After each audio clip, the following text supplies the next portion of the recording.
Baba knows the way. For Joseph Baba Ifa, Baba knows the way. We follow the signs. He walks with the 𝘃𝗶𝗱𝗏 through sacred lines. He speaks with the ancients. He honors the drum. He carries the wisdom where we all come from. Hey family, thank you for tuning into Our Roots podcast with Joseph Baba Ifa.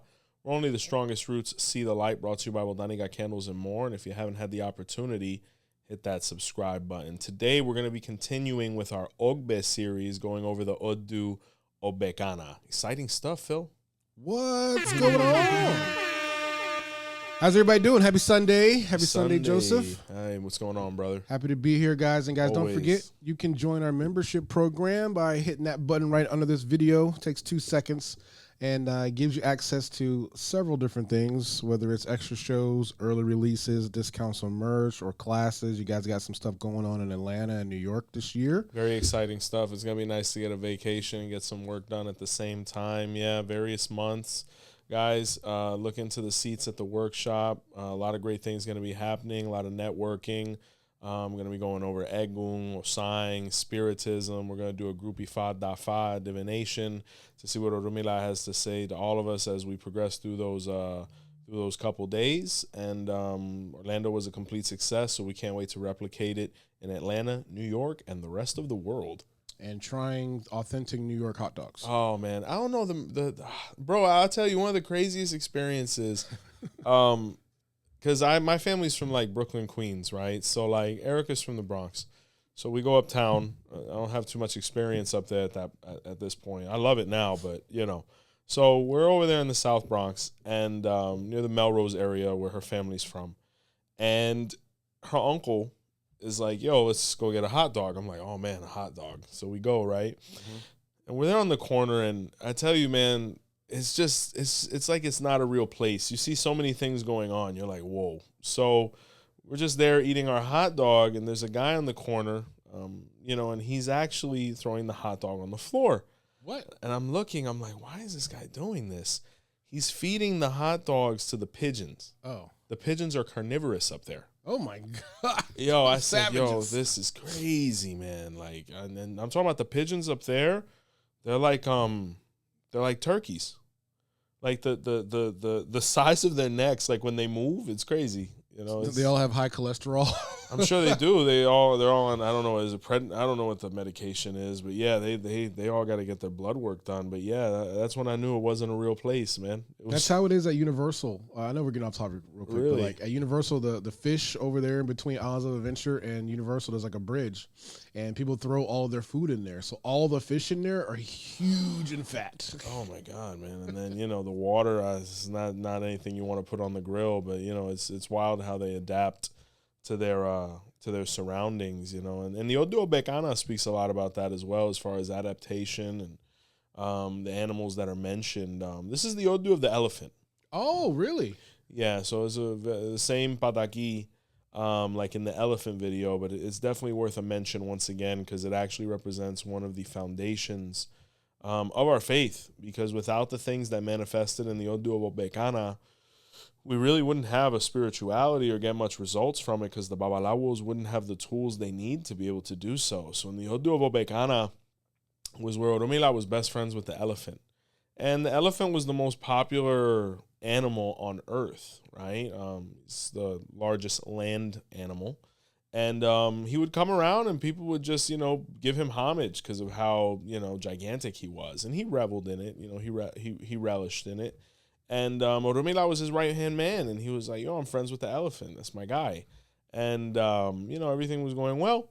So they both decided to go for divination to see how the rest of their lives would go.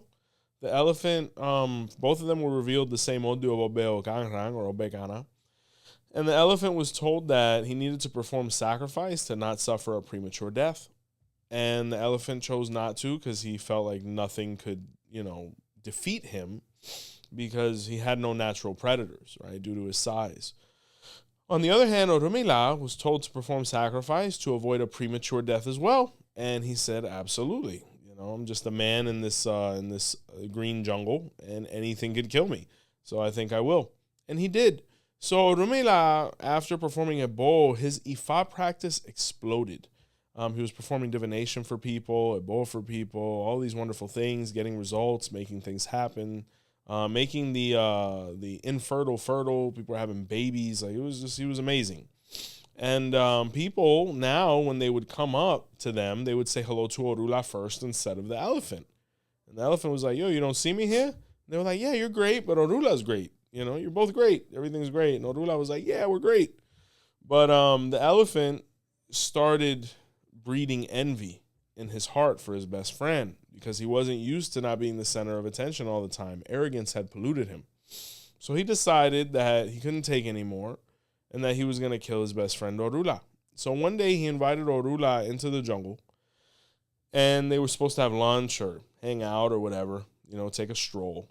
And Orunmila thought nothing of it, but he had this habit of throwing the chain every morning to see how the day would go. And when he did, the Odu Baba Ogbe Kana was revealed, where Ifa told him to carry a firearm, right? And he thought that was odd because the only person he was going to visit that day was his friend Erin, or the elephant. But he said, you know, anything could happen. We could get attacked. He might not be able to help me. You know, I need to be prepared. So he took his bow and arrow.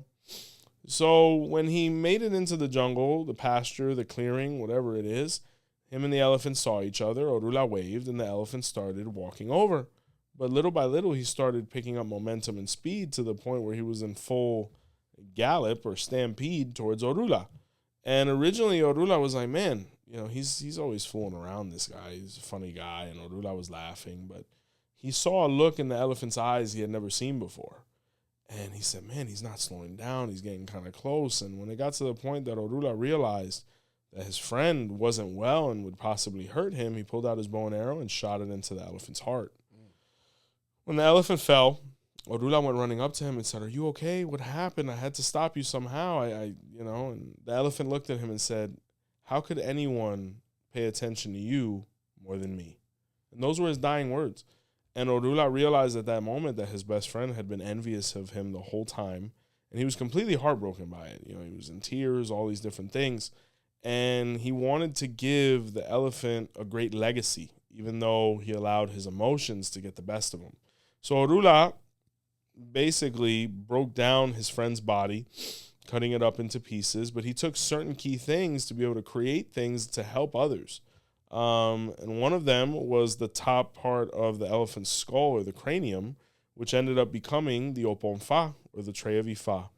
The elephant's tail became the 𝘃𝗶𝗃𝗃, or the 𝘃𝗶𝗃𝗃, or the 𝘃𝗃, or the tail that we utilize. It used to be all elephant parts. Now it's usually made from horse or cow. The 𝘃𝗶𝗃𝗃 was his tusk, right? Where now it's deer horn, which is also in the Odu Baba Ogbe Kana. And Orunmila took all the parts of the elephant, and it became the tools of the Babalawo till this day, right? So this Odu says that we have to be very careful because there's a common theme in this Odu of betrayal and treachery that the person has to protect themselves from. Because in this sign, Ogbe Kana is a little bit naive based on their emotions. They think that everybody loves them the same way they love everybody. And that's not the case, because Orunmila adored his brother, the elephant, but Orunmila had no malice in his heart. Orunmila wasn't a hater. So he was like, yo, the elephant's doing well.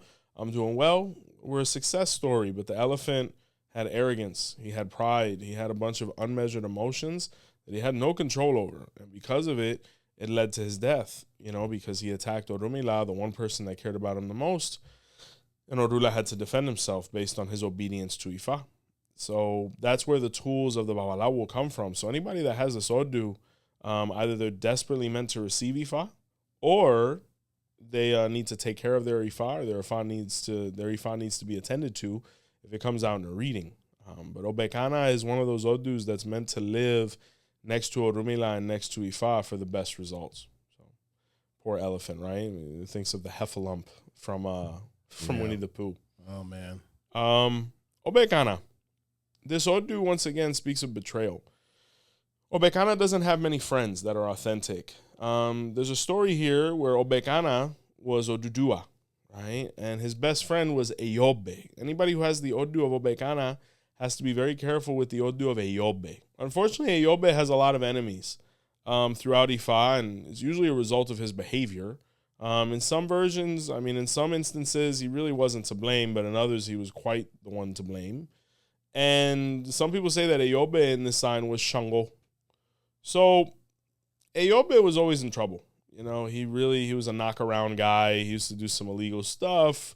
But yeah, he hit his 3 strikes, and they were going to put him to death because they were really tired of his nonsense. So the death was going to be by crucifixion, right? Meaning that this was in antiquity. They didn't have many other methods. Mm-hmm. So Odua, or Ogbe Kana, went to visit him. And he was like, my brother, I can't believe this happened to you. You know, I told you got to stop, and you're here. You know, what are we going to do? And 𝗃𝗶𝗱 was like, don't worry about it. I have this amazing plan. You're going to bust me out of here. We're going to switch places, and then I'll come back and save you because you know I'm very crafty. And Odua initially was like, that sounds ridiculous. But part of him wanted to do it. So he went to visit Orunmila to give 𝗃𝗃𝗍 an answer the next day of when they were actually going to, you know, make the switch. And the Odu Baba Ogbe Kana came out where Orunmila desperately pleaded with him to not follow through with the plan because it was going to cause his death. Odudua didn't listen. He allowed his emotions to govern his actions, and when he went, he switched clothes with 𝗃𝗃𝗱, and 𝗃𝗃𝗱 was able to escape. So a couple days after that, the crucifixion is happening, and Odua is like, hey, at any moment, 𝗃𝗃𝗱 is going to save me. So whether it was being in jail, whether it was being walked to the cross, whether it was being put on the cross, whether it was being nailed on the cross, until ultimately they poked him with the spear, and he realized, man, I'm really not making it out of here. And he looked over the distance into the next village, and he saw 𝗃𝗃𝗱 partying. So Odua realized he gave his life for somebody that couldn't care less about whether he lived or died. That's really sad, man. Yeah. So they say in this Odu, it's where the three nails of the crucifixion manifested, right? Like with Christ and whatnot. Yeah. Even though Jesus is the most famous crucifixion, God bless the dead, he wasn't the only one. The Romans and a lot of people utilize this, and unfortunately, how you actually transpire is more through asphyxiation rather than through hemorrhaging. But neither here nor there, this Odu has a common theme, because if you look at Orunmila and the elephant, Orunmila, you know, was betrayed by the elephant the same way Odudua or Ogbe Kana was betrayed by 𝗀𝗃 or 𝗃𝗃𝗱. This Odu says, do not take on responsibilities that are not your own. Everybody here is an adult. Everybody here makes decisions, has rationale, and has to use them to the best of their ability to not suffer consequences that are irreversible. But once again, the person in this Odu has a huge taboo of being around anyone that has the Odu of 𝗃𝗃𝗱. Now, there's certain people we can't separate from. Maybe, you know, children, parents, elders, what have you. But Ifa is saying that there has to be a lot of tact and measure when interacting with Odus that are taboo with our own, so that we don't create conflict for no reason. But this Odu also speaks of breathing problems, issues, any of those things, you know, and, you know, make sure that whoever you do things for, that they actually appreciate it based on their actions and not just their words. Yeah, man. Reciprocation is reciprocation really all the way. And that's really something you look in modern society right now, and, you know, so, you know, society and socialization, like a lot of people don't reciprocate. You know, a lot of people are parasitic. They take, they consume, but they never really, you know, give anything back. Those are the people you have to distance yourself from, because you're only as good as your next yes. So, see, somebody clipped that too. That's a great quote. You're only as good as your next yes. Yeah. No, man, I think as 2026 is here, I think I've learned that too, because, you know, me being a business owner, and so are you, you know, we provide a service to people, right? Yes, sir. And so our main interaction with people is basically what we do, right? And so I've come into realization is that I'm not just what I do. You know what I mean?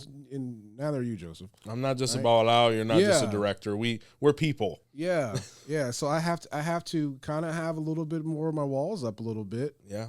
Because I'm a generally kind person. So, you know, I'm really you're a beautiful human being, Phil. And, you know, sincerely. And I feel like maybe in the past I may have been a little naive with some of my interactions, but those are all lessons and learning situations. So I think I'm a lot better with that now. But yeah, reciprocation is a big thing. This Odu is ironic because we live in we live in a time now as well where people want to place a price on someone else's work.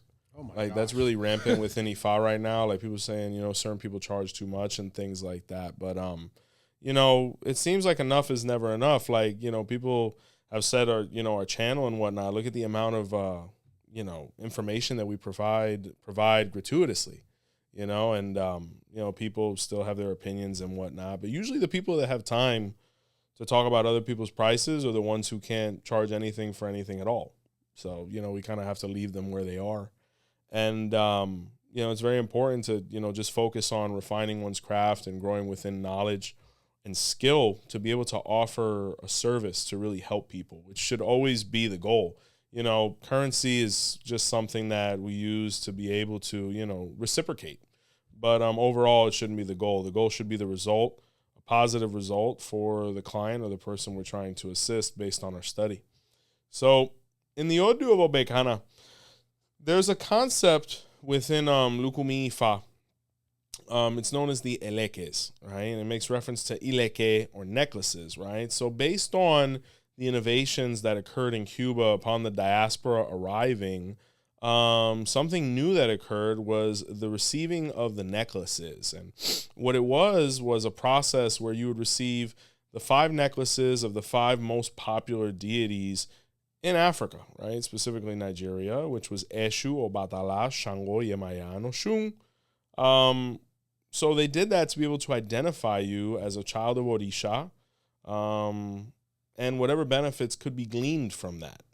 As we've grown over the last 500 years and we've been able to reestablish a faith in a whole new continent and hemisphere, certain things we have to analyze whether they're productive based on a house-to-house situation or basis. The reason I say that is because the Odu Baba Ogbe Kana says we should not be wearing a necklace that we haven't received the Orisha from first. So in this Odu, it speaks of a celestial situation where Orisha was married to Ileke, right? Where the deity was married to the necklace. And they both went for divination. And the Odu of Ogbe Kana was revealed for both of them because they were trying to figure out which one of them should go down first to be able to ensure their survival and prosperity. So originally, Ileke wanted to go down first to be able to prepare conditions for Orisha. But Orunmila looked and said, you're a necklace. You don't provide much stability unless you have something upon which to rest. So Orunmila said the first thing that should arrive is Orisha, and then Ileke will have a place to reside upon. And this made perfect sense because Orunmila is nothing short of logic. And when this occurred, Orisha came down first. Processes were done to be able to prepare the body for Ileke, which soon followed. That's why, till this day, it is best to receive the Orisha before receiving the necklace. So, for example, the first thing that a human being is supposed to do in their life within Ifa is receive the hand of Ifa, right? Receive Orunmila, go through their life divination, and within that process, you receive your green and yellow necklace and bracelet. You have your Ileke and your Ide. And some people go as far as to say that the Ileke or the necklace is nothing more than 𝗿𝗏𝗏, which means the large Ide, right, or the large bracelet, right, where you have the one that goes around the neck. You see this concept of fertility beads. All of that's born from Ifa, where the 𝗃𝗏𝗵𝗍 sometimes will happen around their ankle or their waist, what have you, as long as it's on the body. But it's the most productive one because in Eyobe, which was an Odu that's very affiliated with Ogbe Kana, was where Orunmila's necklace was the first one to avert death. So people started wearing it. They started receiving Orunmila, and because of it, the other Orishas looked and said, yo, that looks pretty fly. I want to wear one too, but I want mine to look different, So Eshu did the red and black, and this is all based on lineage and, tradition and whatnot. But each of them came out with their own pattern if they had one, like Obatala's is all white, etc. But the first necklace was Orunmila's. The necklace that is spoken of in Ogbe Kana, the first necklace that came down from heaven was Orunmila's. So it says that the first necklace that's meant to land upon the body is Orunmila's, right? And none of the other ones work until the person has Orunmila's through the receiving of it through the hand of Ifa, right? So what you'll see now is some people will spiritually bless the necklaces of Orisha or, do the Ileke ceremony. At the end of the day, until they're consecrated, they're just jewelry. But once they go through a semi-process such as these, At that point, you're calling the attention of the deity, and then the deity's like, well, you want my attention and my protection, but you haven't given me my goat.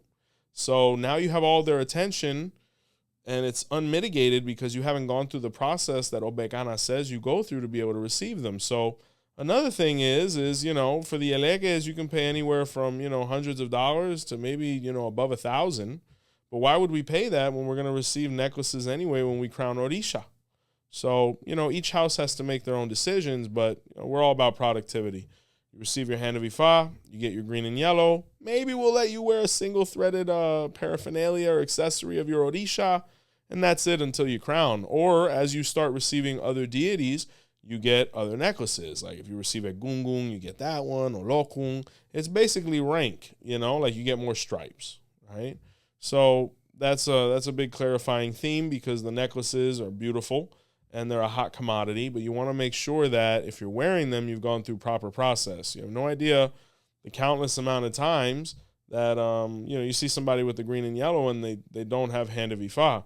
Now, there are odus where it says you have to put it on them to be able to hold them off till the hand of Ifa. We personally don't apply that literature, but I understand it. But, that shouldn't be done for any time period of longer than a month, and even then maybe 2 weeks. Because it's an emergency spiritually or an urgency. So information to be interpreted.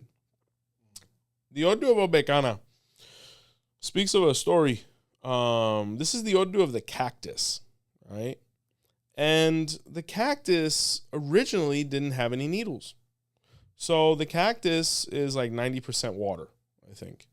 And all of the birds would come and the animals in the desert would come to consume from her water, right? To be able to survive. So they would bite and nip and things like that to be able to get the moisture, which she was okay with doing because she knew it was benefiting them. But one day came where she didn't have water and everyone left her. Right? She's like, hey, I don't have any water to offer today, guys, but we're still friends, right? And everybody dipped. So this broke her heart. So she decided to go running to Orunmila. And Orunmila had told her that she was too nice. Once again, common theme, betrayal, fake friends, Ogbe Kana. And he performed divination for her. He initiated her. And the Odu of Ogbe Kana was revealed, where Ifa told her to perform sacrifice with needles, right? And when she did this, she inserted, or Orunmila inserted the needles into her body, like reverse acupuncture, to where the pointy part was pointing out, to where we see the common cactus, how it looks now, la tunga espinosa. So the birds in the rainy season, or whenever, things started getting moisture again, tried to come back to her. And when they would try to land, they would prick their feet or, whatever they are, and they would fly away because they couldn't, enjoy from the water no more. She was defending herself and giving herself value now. So she went on like this. And she felt good because, she was protecting herself and she didn't have to deal with people's nonsense. And she's like, I don't need nobody. It's all about me now. But she started getting lonely. It was a pretty sad existence. So then you had another bird, right? Whichever one you could interpret it as, a sparrow, a finch, whichever one can handle the needles on the cactus, that went for divination because he was looking for a mate. And Ogbe Kana was revealed, and he performed 𝗵𝗶𝗍 to be able to find an inseparable companion. So the 𝗵𝗶𝗍 ended up landing at the foot of 𝗃𝗍𝗍, or the cactus. So when he looked at her, he said, you're really beautiful. And she said, hey, man, I'm not interested. He's like, no, really, look at the red flower that you grow. Like, that's gorgeous. What is that? She's like, that's my heart. And he's like, oh, but it's covered in needles. How could anybody get close to that? And she's like, I don't want nobody to get close to that. So he was like, well, I'll be back tomorrow. And she's like, and you'll get the same thing as you got today. And he's like, all right, but at least I get to look at you, So he came back every day and they would talk and they got to know each other. And, she started becoming enamored with him. He was infatuated with her. A beautiful courting process. And, one day she said, I'm so sad because I want us to be together, but based on the transformation that I've gone through, no one can get close to me without getting hurt. And he said, I think I'll be okay. And his feet after the ebo and things that he had done had a resistance towards the needle, or he knew exactly where to fit, where he went right up to the red flower, and he got a drink. Until this day, you see this phenomenon between the cactus and this specific bird. So this Odu says the person may be the cactus. We're talking about somebody that gives and gives and gives and gives, but the moment they can't give anymore, they can't say yes, everyone abandons them. So Ogbe Kana says you have to protect yourself. You have to be in a preemptive position where you don't get to the point of not being able to provide and realizing that no one's for you. They're more for what you have to offer. So be measured, you know. It's like my elders used to say, don't do too much. 𝘃𝗶𝗱𝗏. So the sign says do what's productive and allow people to do the rest to make sure that they care about you, because we can't do so much for people compensating for the possibility that they might not do the same thing for us. We have to accept people for who they are and what they're willing to do.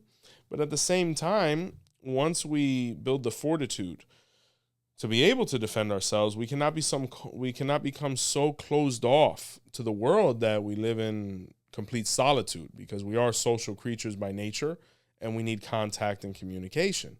So it's all about having a balance, you know, and Ogbe Kana is a very big testament to trusting oneself. You know, everyone makes mistakes.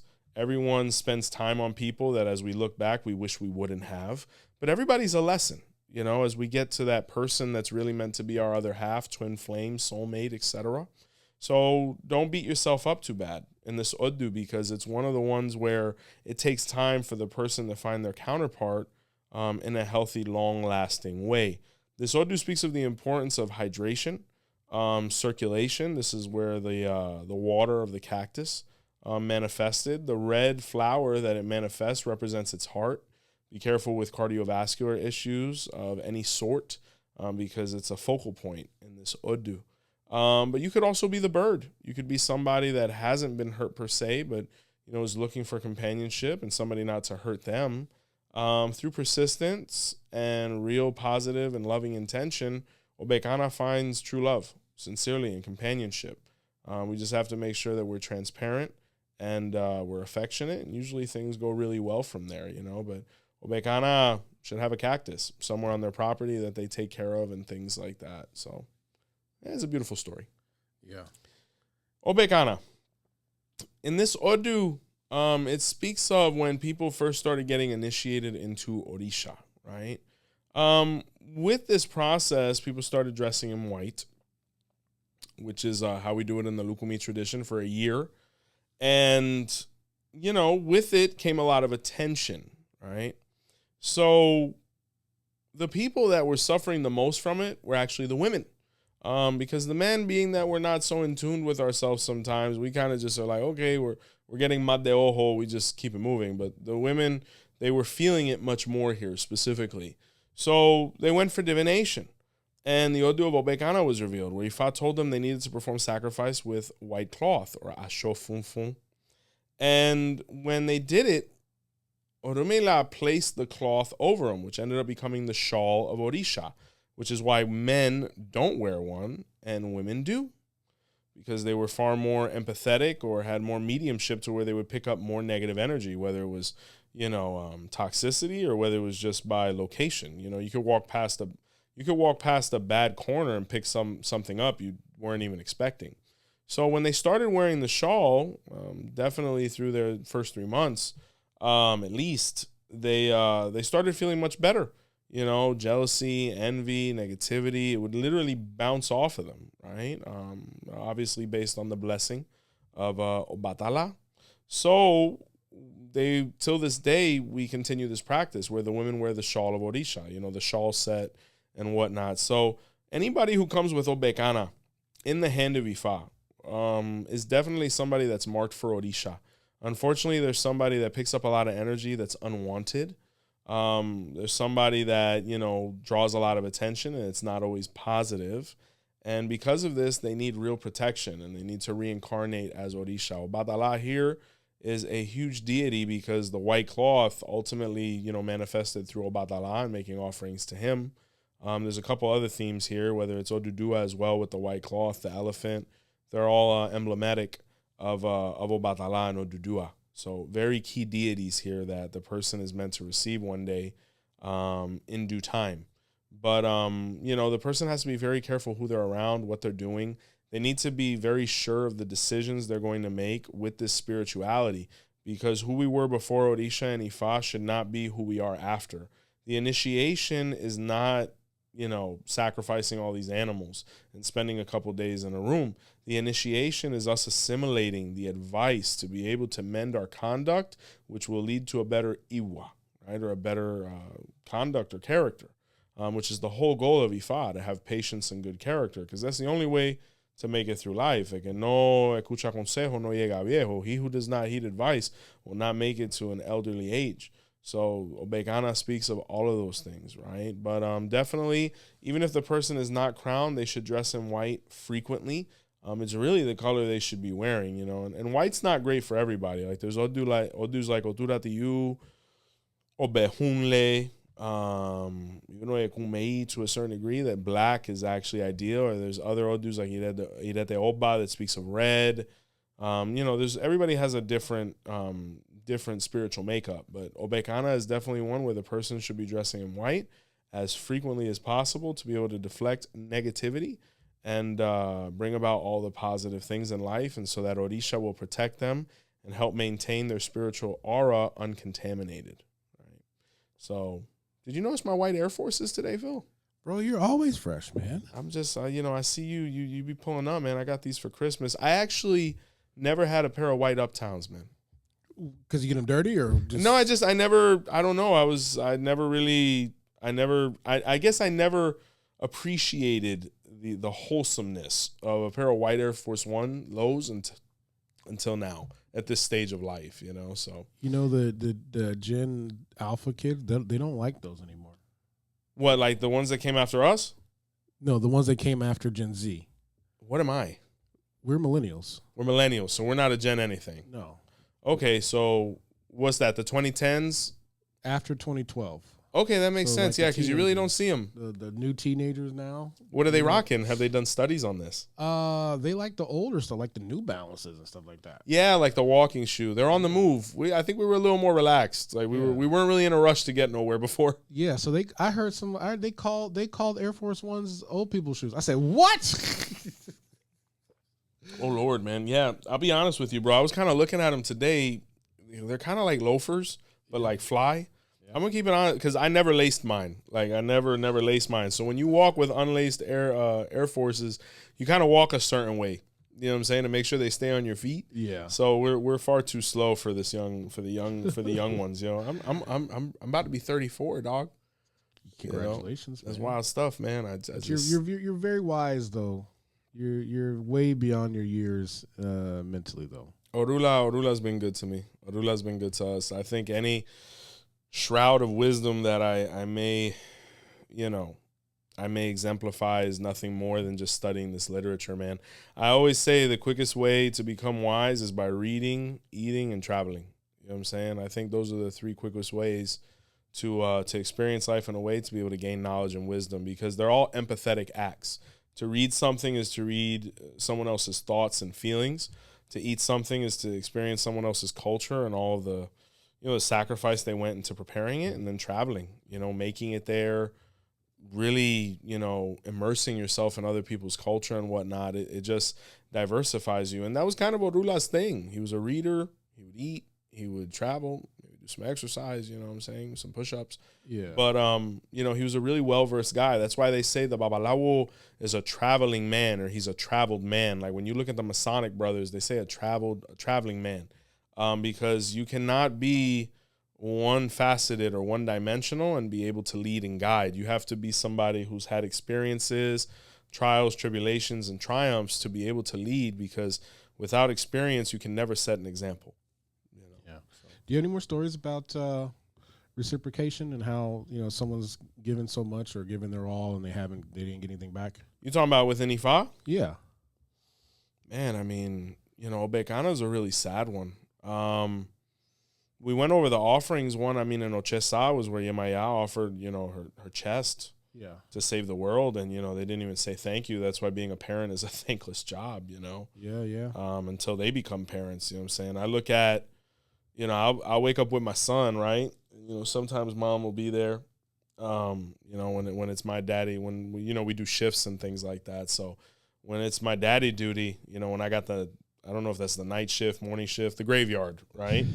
And I'm there with Bob, and we're looking at some gangster movie, and my mom sometimes she'll come out and things like that. She's an early bird. She's like, oh wow, and I'll look at her and I'll say thank you, because when you're holding your child, and you're going through these moments and whatnot, and I get emotional, forgive me, and you're just looking at them and how peaceful they are.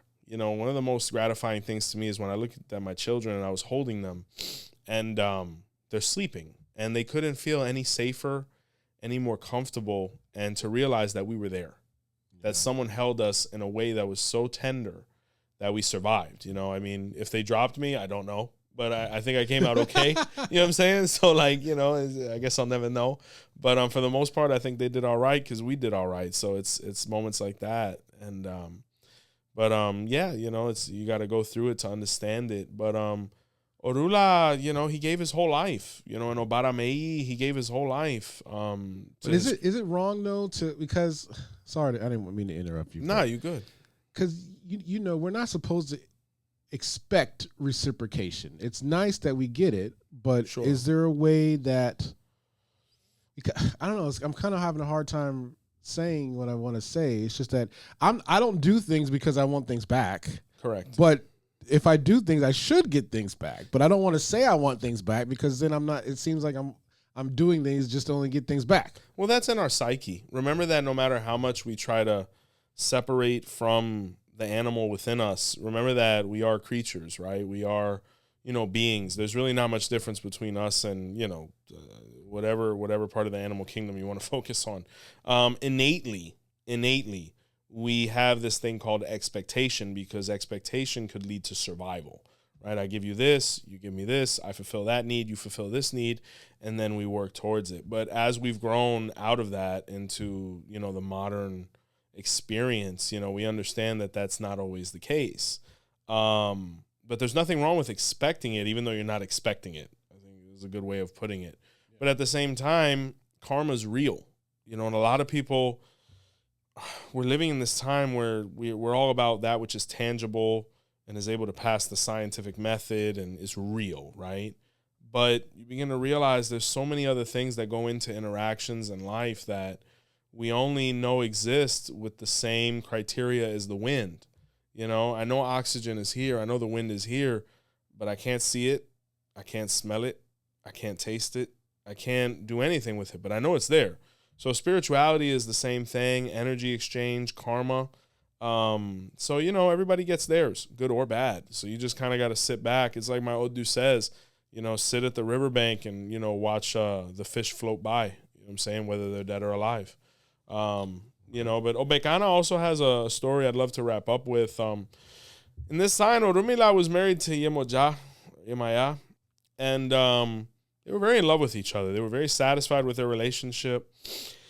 And Orunmila, once again, was a traveling man. He was a moneymaker. So, he'd direct an Ifa over here. He'd give a deity over here. Sometimes he'd be home for a couple of days. Sometimes he'd be out. And, 𝗃𝗵𝗋 lived like a queen, and she had her own thing going on too. She had businesses. She would sell things, cook. Like she was an independent woman within their dynamics. So it was really lovely because they had money and they were happy and they were in love, and, it was just very nice. But Orunmila started working a little too much, and 𝗃𝗵𝗋 was feeling very lonely and very, very abandoned. And she would tell him, hey, I'd love it if you worked a little less. I'm trying to work a little less. We have more than we need.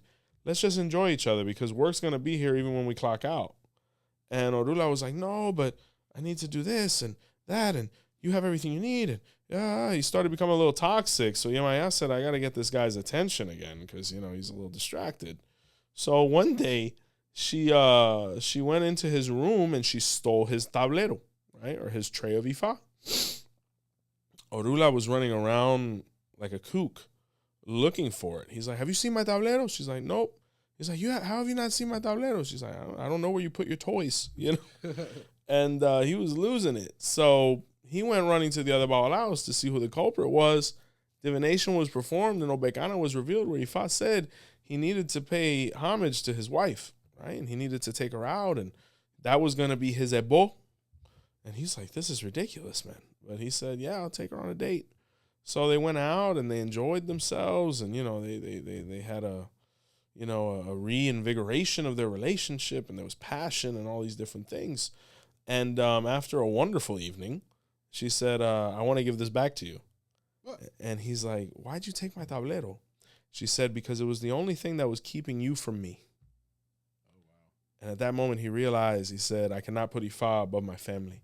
You know, there's a lot of young brothers coming up now, and a lot of young sisters in Ifa and 𝗿𝗲𝗃, and everybody's trying to be super 𝗵𝗸𝗍 or super santero or super doctor or whatever industry you're in. Everybody wants to be super. But you're going to get to a point in your career where you realize that nothing is above your family. I always say, I used to want to be the greatest 𝗵𝗸𝗍 ever, and now I just want to be the best father and husband ever, the best son ever. Going back to the basics and fundamentals of life, because you begin to realize, like you said, Phil, and this is the most amazing full circle, we are more than our profession and careers. You know, because when we clock out, who else are we? You know, and you have to find who you are outside of your career, because the day after tomorrow, you might not be doing the same thing in the same way. So Orunmila there realized in Ogbe Kana, just like in the Odu Baba Ogbe Kana and 𝗹𝗶𝗸𝗲, that his family was above his oath. And that's okay. Because if we're here and we swear to save humanity as Babalawo or Orisha, any practitioner of spirituality, it starts from within. It starts from the home. So don't ever forget that, guys. All right? Okay. Well, guys, don't ever forget how much we love you. The members. Because we're going to show some love to the members who show love to us. The best members on YT. Yes. And guys, hit the little button right under this video. It says join our membership program. It gives you access to our membership tiers. We have 3 separate tiers, each tier offering its own different perks, whether it's extra episodes, discounts for merch, classes, courses, you name it. So today we're going to show some love to the VIPs. Oh man, VIPs. VIPs. All right. These are the top cream of the crop. Very nice. We got JJ2 Live. Oh, bless. We got Damien Cheater. Thank you. All right. We got Anthony D. Love it, man. Thank you. We got 𝗍𝗶𝗹𝗁. Very important. Oh, 𝗍𝗶𝗹𝗁. Okay. Very nice. We got Ali Statler. Thank you. We got Purpose Driven AI. Shout out. We got Annette Thompson. Okay. We got Joseph Papo. All right, Joe. We got AB Rich. Very nice. And Crown and Queen. All right, love it. Shout out to all the members, man. If you know anybody that could benefit from the program, get them in there. Can't wait to see you guys at the workshops in Atlanta and New York. Be sure to check the description for that link so you can get whatever spaces are available. They're moving quickly. botanicacandlesandmore.com is up and running for all your service and product needs. We ship. Catch us on any of the major platforms to listen to the podcast: Spotify, iHeartRadio, Apple. A big thank you from all of us here at Our Roots Podcast, guys. Hit that subscribe button and never forget to see the light. Baba Joseph showed the path today. Baba knows the way, we follow the signs. He walks with the 𝗿𝗏𝗃 through